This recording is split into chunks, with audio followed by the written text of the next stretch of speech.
తిరుపతి పరిసరాల్లో పోలీసులు cordon search నిర్వహించారు. వెస్ట్ లిమిట్స్లోని ఇందిరానగర్, టౌన్ క్లబ్ ప్రాంతాల్లో తనిఖీలు చేశారు. వేకువజామున 4 గంటల సమయంలో పోలీసులు ప్రతి ఇంటిని క్షుణ్ణంగా తనిఖీ చేశారు. వారి వివరాలు సేకరించి ఆరా తీశారు.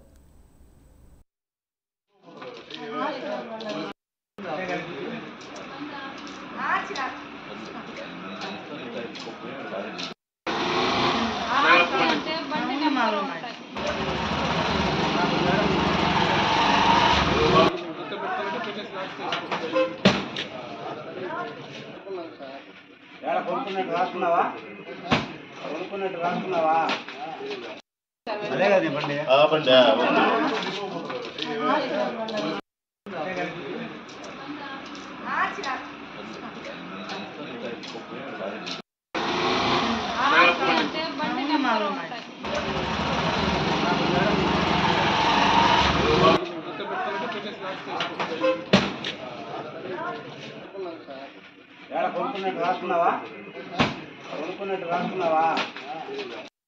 అదే కదా బండి